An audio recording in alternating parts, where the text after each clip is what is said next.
The YoloBox Pro is a handheld tablet that promises to streamline multi-camera live streams or studio production, packing nearly everything you need as a director into a device roughly the size of a studio monitor. But is it actually able to pull it all off?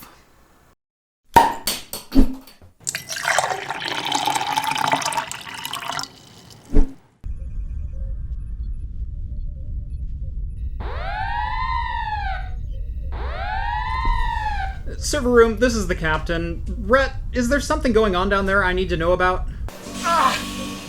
We're on UPS backup, sir. The main paradigm couplers have come unaligned. The tachyon router is tangled with the secondary gazonta In router. English, Mr. Rhett? It's the bandwidth, sir. Getting it down's not the problem, it's getting it back up. Well, do what you can, but remember, I've got a budget here. I'm gonna have to call you back. Hosting your own servers also means you get to host all your own problems. Even the most skilled chief engineers will tell you you should decentralize your network. So why not host your services with Linode? If it runs on Linux, it'll run on Linode. They offer shared CPU plans for as little as $5 per month and can scale as high as you need to go, with dedicated CPUs, S3 compatible object storage, GPU hosting, NVMe block storage, and more. Linode is also expanding at light speed, with 12 new global data centers planned before the end of 2023. Visit linode.com/craftcomputing and get a $100 60-day credit just for signing up for a new account. That's linode.com/craftcomputing, and again, thanks to Linode for sponsoring today's video. Welcome back to Craft Computing, everyone. As always, I'm Jeff. This is the YoloBox Pro from YoloLiv, a 9-inch tablet that is being touted as, in their words, the ultimate all-in-one multicam live streaming and switching system. It features 3 HDMI inputs, supporting signals of up to 1080p at 60 frames per second, a pair of USB ports, one Type A, the other Type C, which support connecting webcams, audio devices, or even storage for images or videos to be included in your broadcasts. There's a Gigabit Ethernet port for network connectivity if you're in studio, but Yolo also includes built-in Wi-Fi and even cellular with a nano SIM tray along the bottom of the device, allowing you to broadcast your multicam streams from literally anywhere. Rounding out the I/O is a headphone jack for monitoring audio, along with both line and microphone inputs from other audio devices. Finally, there's a USB-C port dedicated for power and charging. Before we get into the review, a couple quick disclosures. YoloLiv did send me out the YoloBox Pro for my review, and the device does not need to be returned. Like all reviews on the channel, no money changed hands. YoloLiv has no editorial control over this video, nor will they get the opportunity to see this video before it goes live on YouTube. And with that, let's get into it. First things first, I really wanted to like the YoloBox Pro. The feature set is incredibly compelling, even given the $1,100 price tag. 3 dedicated HDMI inputs on a mobile device is absolutely insane. Getting the same functionality in a laptop or something mobile would likely require traveling with a PCIe docking station, as connecting multiple USB HDMI capture cards would likely saturate the USB bandwidth of most laptops, let alone the issues that can come up when running multiple UNC devices inside Windows. The fact that this tablet can handle multiple 1080p HDMI sources without problems is pretty impressive. On top of the multicam switcher, purpose-built software and hardware is often just more intuitive than cobbling together solutions from multiple sources. Having a device I can pull out of a backpack and produce high-quality live streams might mean I can travel with less hardware. Setup and teardown would be faster on location, all without sacrificing overall quality. Unfortunately, as you might have guessed, the YoloBox is not without its own issues, and a couple of them might be deal-breaking to most of you. We'll start with the software itself, as the YoloBox touts as being able to stream to anywhere from anywhere, including multi-destination live streams to places like YouTube, Twitch, Facebook Live, even RTMP destinations for custom broadcasts.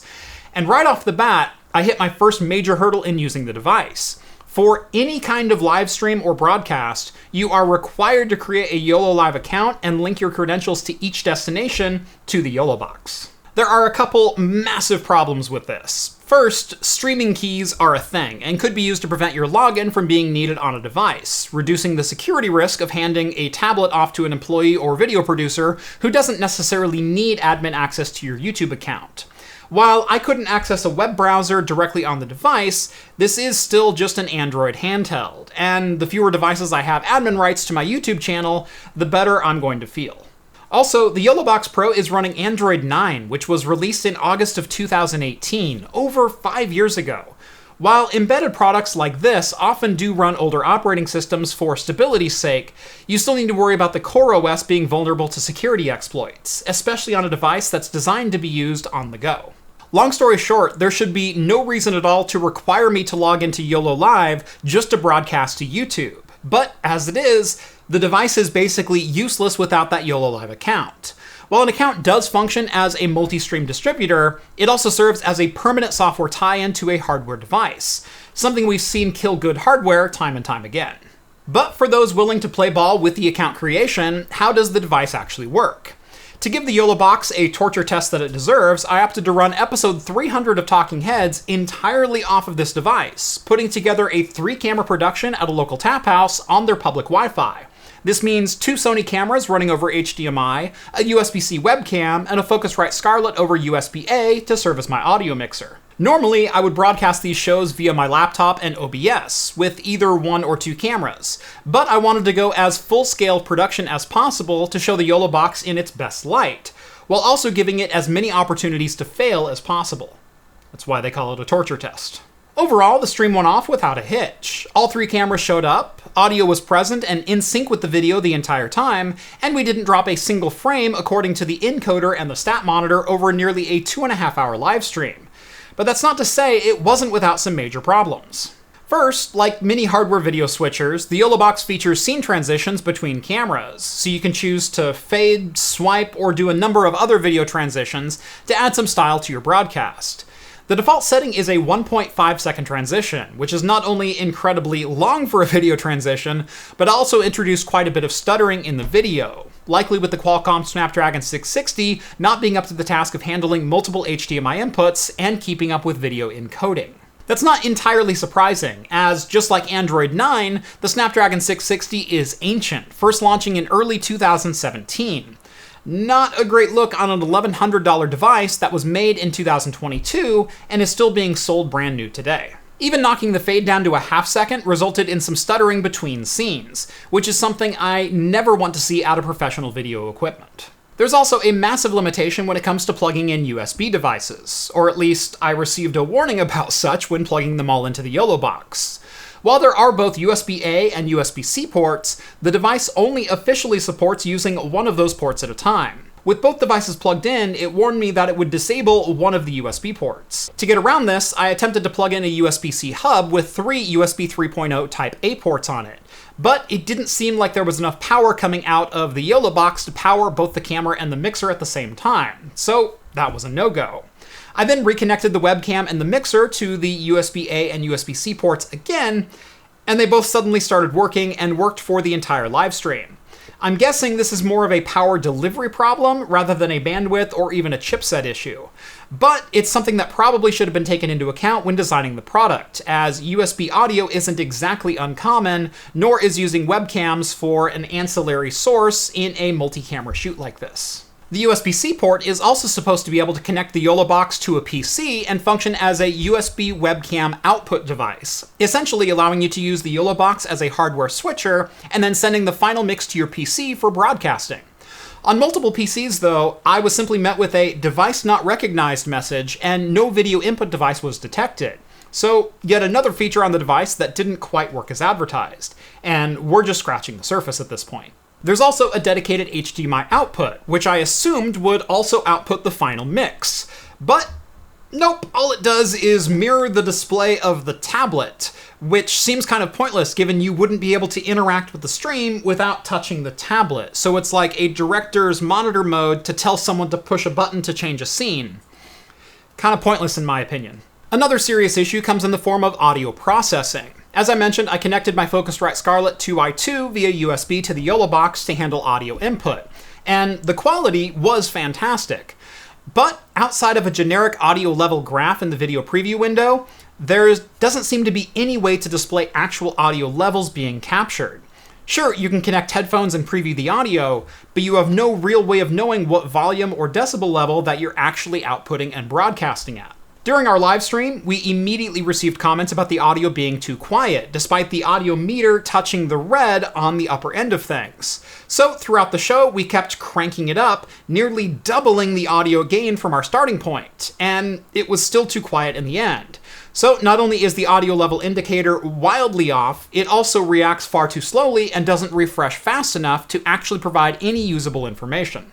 If you wanted to get really picky, there's no additional audio processing available on this either via filters or even plugins. So there's no compressor, there's no gain adjustment, there's nothing that you can do besides capture your audio from an external device and sling it out alongside your video completely untouched. One thing I didn't anticipate testing during the live stream, but wound up testing anyway, was battery life, and I can tell you, it's definitely not great. While this does have a battery, with 2 HDMI inputs, a webcam, and an audio mixer connected, it managed to last for less than 90 minutes, only 35 of which was actually spent streaming. 35 minutes into our live stream, I received a 10% battery warning message, despite it being plugged in the entire time during setup and during streaming. Yeah.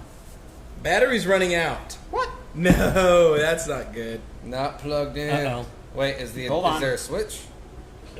Hold on. If it works, Hold on. stop touching it. Hold on. It ain't working.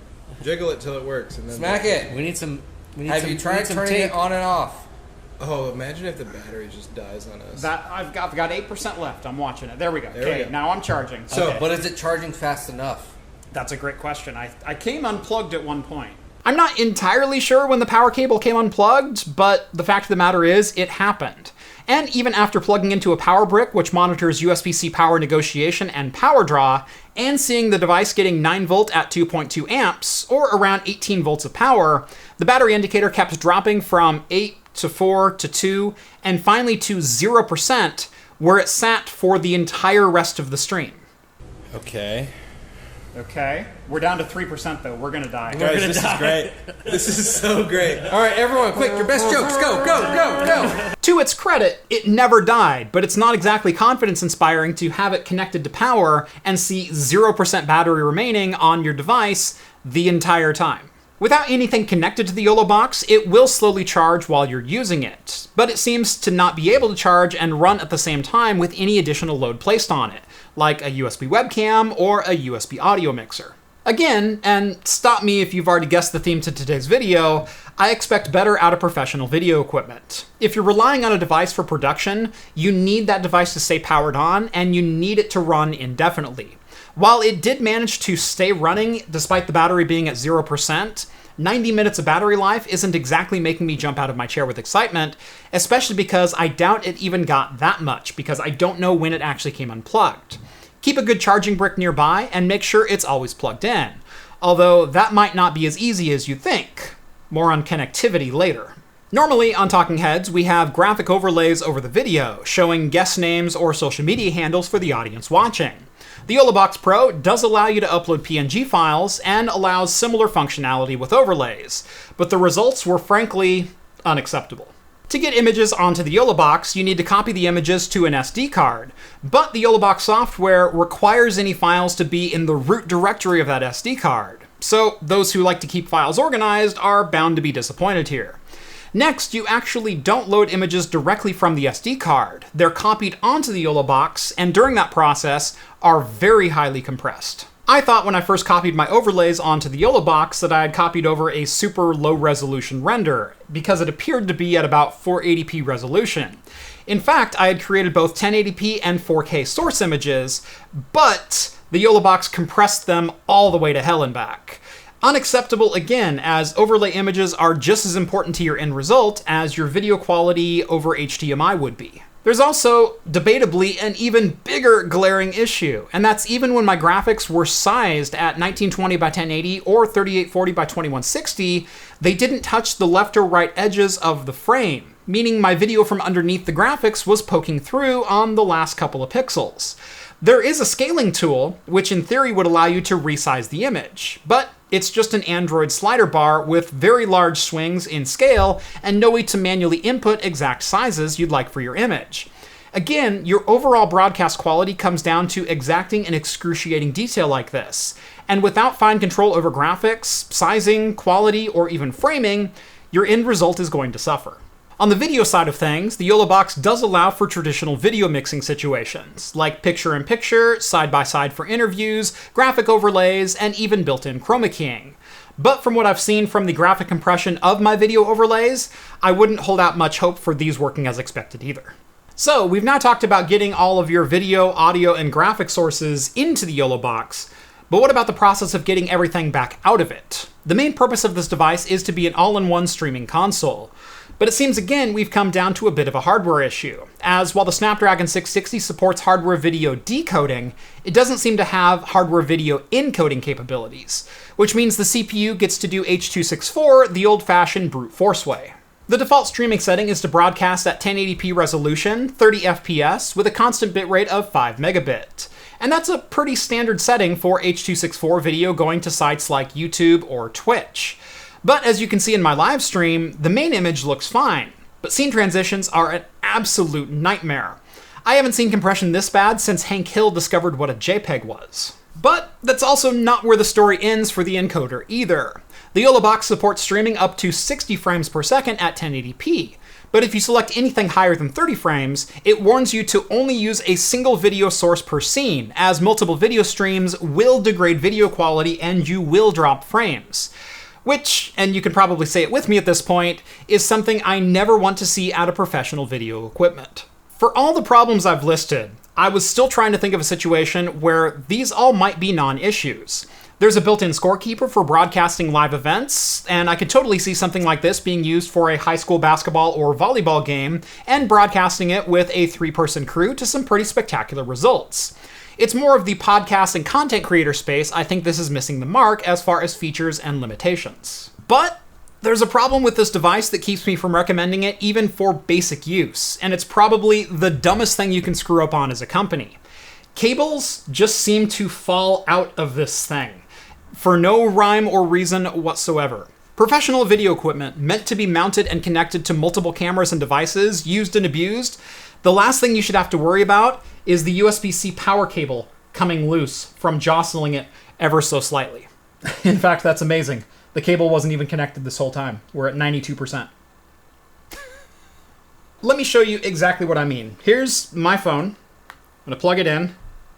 I can swing this. I can jostle the cable. I can move it around. That cable is not coming loose. Okay? I'm going to bring it on over here. I'll plug that same cable in here. Okay, there we got it connected. That's all it takes to disconnect it. You see that light turn from red to green? Let me do that again.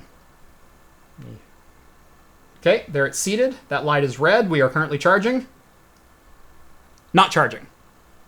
That's it. It looks like it's still connected, but it raised up about 1/16 of an inch. And in fact, if I jiggle it a couple more times, it just falls right out. And the kicker is, it's not just the USB-C port that has this issue. All 4 of the HDMI ports and both USB-Cs fail to properly retain the cables in them. So that means, even if I didn't have a problem with YoloLiv requiring a login for basic functionality of this $1,100 piece of hardware, even if it was running hardware newer than a 2017 smartphone and had updated Android versions, even if it could provide enough USB power to power multiple devices at the same time, even if the USB-C webcam or HDMI output worked as advertised, even if it had a dedicated view meter for audio signal monitoring, even if it didn't compress graphics and overlays down to standard definition, I still don't think I could recommend this, as the hardware plugs themselves aren't reliable enough for professional video work. I am genuinely disappointed here, as the concept of an all-in-one video switcher, compositor, and live broadcast tablet is intriguing to say the least. While the package may not be suitable for all situations, the fact of the matter is that it's smartphone hardware from 2017, placed into a tablet that can't keep cables connected to it, isn't fast enough to handle video switching or full-resolution graphics, has a battery that can't make it through setup and broadcasting of even a 60-minute live stream, all in a piece of hardware that requires a cloud login for basic functionality of it. I'm friends with a number of different podcasters, from D&D groups to fellow content creators to professional video production houses, and every last one of them has shown some level of interest in the YoloBox Pro because of its advertised feature set. And I really hate to be the one to have to say this, but You're better off figuring out how to do all this in OBS with your own hardware, because whatever solution you cobble together is going to be more reliable than this. If you've had some experience with the YoloBox Pro, I would love to hear about it down in the comments below. Obviously, if you are interested in the YoloBox Pro, I will have links down in the video description, but this is definitely not a product that I recommend. What I do recommend is heading out over to craftcomputing.store and getting one of our nucleated pint glasses that are designed and etched right here in-house by me. And that's going to do it for me in this one. Thank you all so much for watching, and as always, I will see you in the next video. Cheers, guys.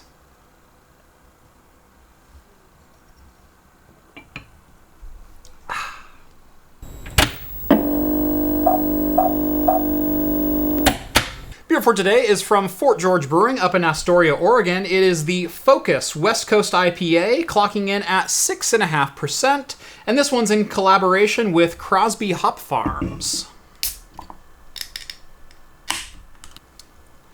I love watching this glass work. So for those who don't know, this is my nucleated pint glass that I designed and make right here in my garage. You can order one over on craftcomputing.store. I laser etched the bottom of it to give the beer a nucleation point, which will constantly refresh the head on your beer, getting you better aromatics through the entire experience of drinking the beer. It's a really cool glass, and I make them all right here.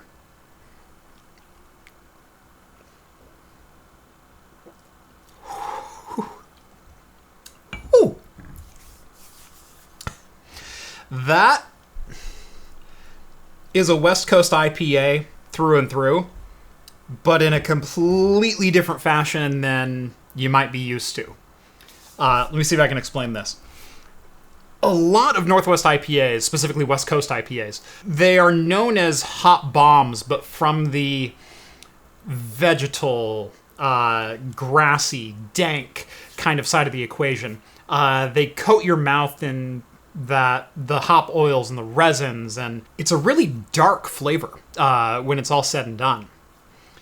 However, hops also have the ability to be very bright, citrusy, floral. This is taking that hop bomb that we normally get out of like a Sticky Hands or a Stone Fear Movie Lions, or, you know, super rich, but on the darker side of the flavors.